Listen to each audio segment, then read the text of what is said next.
Salut à tous et bienvenue sur le Top Découverte. Le monde de l'art compte bien des mystères. Malgré toutes les ressources à la disposition des chercheurs, historiens ou curieux, certaines énigmes ne seront sans doute jamais totalement élucidées.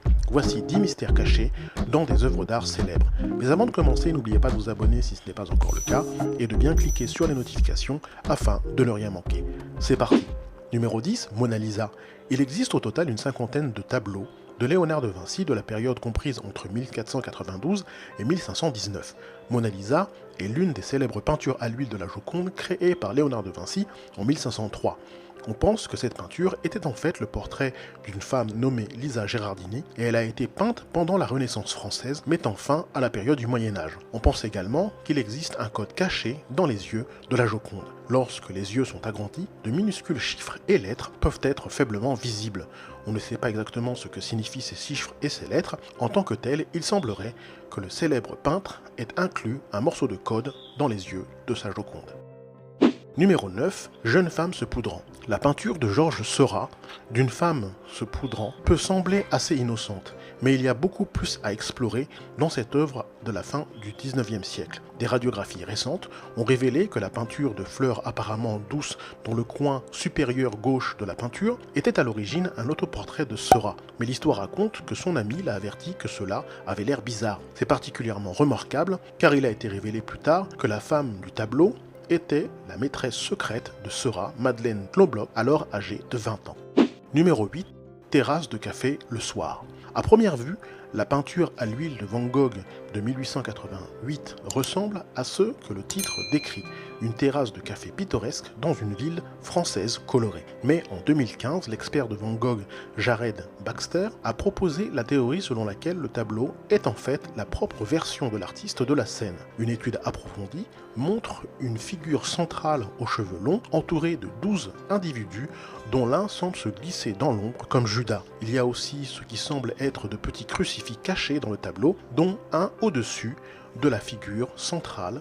Numéro 7, le portrait d'Arnold Finis. Jan van Eyck, célèbre peintre du XVe siècle, n'a pas pu résister à la tentation de se glisser dans son célèbre tableau des époux Arnold Finis. Dans un acte d'autopromotion, pas si discret que ça, Van Eyck a écrit en latin « Jan van Eyck était ici en 1434 » sur le mur derrière les deux personnages. Mais les deux autres personnages de ce tableau sont beaucoup moins visibles. Si l'on regarde près le tableau sur le mur, on peut constater deux personnages qui semblent se tenir à peu près là où se trouvaient des spectateurs de cette scène. On admet généralement que Van Eyck est celui avec la main levée. Numéro 6, les ambassadeurs. Réussirez-vous à trouver le crâne caché par Hans Holbein le Jeune dans son célèbre tableau Les Ambassadeurs? Pas besoin de loupe pour trouver celui-ci. Cette tache diagonale beige et noire au bas du tableau devient un crâne si l'on regarde le tableau de la façon qu'il convient. On le regarde en bas à droite ou à gauche de l'image et on verra un crâne se détacher nettement.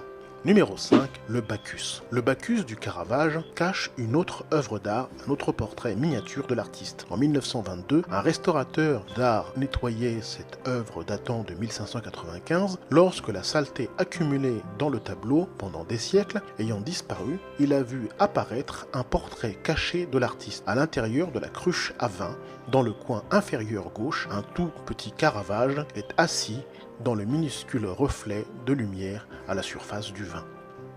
Numéro 4, le vieux guitariste aveugle. La représentation obsédante du début des années 1900 par Pablo Picasso d'un homme âgé berçant une guitare est l'une des œuvres les plus vénérées de sa période bleue. Cependant, en 1998, des chercheurs ont utilisé une caméra infrarouge et ont découvert qu'il y avait une autre peinture superposée en dessous qui représente une femme.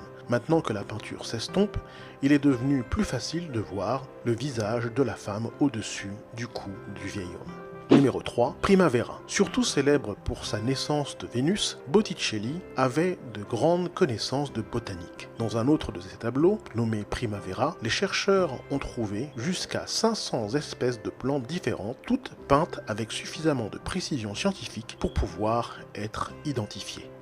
Numéro 2, les proverbes flamands. Les proverbes flamands, appelés ou sous-titrés Le Monde renversé ou encore La Huque bleue, est une peinture de Pieter Bruegel l'Ancien, daté de 1559, actuellement à Gemäldegalerie de Berlin, qui fait partie du corpus certain de l'œuvre peinte de Pieter Bruegel l'Ancien. Elle contient au moins 112 proverbes identifiables. Certains d'entre eux sont des expressions que l'on utilise encore, comme nager à contre-courant, se cogner la tête contre un mur de briques ou encore armé jusqu'aux dents.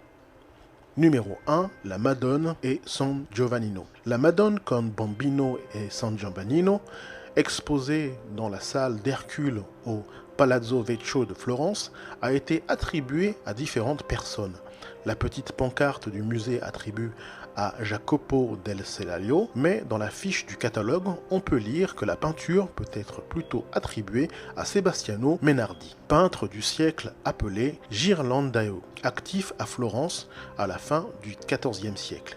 Il est ajouté, on peut y voir, des ressemblances évidentes avec des œuvres de Lorenzo di Credi, surtout dans la figure de la Vierge. C'est la peinture qui a fait le plus parler les ufologues qui voient dans la scène en haut à droite, derrière les épaules de la Vierge, le témoignage d'une rencontre avec un objet volant non identifié. Dans la scène en question, nous voyons un personnage qui, avec une main sur le front, regarde vers l'apparition dans le ciel. Avec lui, on voit un chien qui lui aussi regarde vers l'étrange objet. Dans un article de Daniel Bedini, on lit « On révèle clairement la présence d'un objet aérien de couleur gris-plomb incliné sur la gauche et doté de coupoles ou de touroles apparemment identifiables comme étant un moyen de transport volant de forme ovoïdale en mouvement. » Voilà qui termine cette liste, j'espère que ça vous a plu.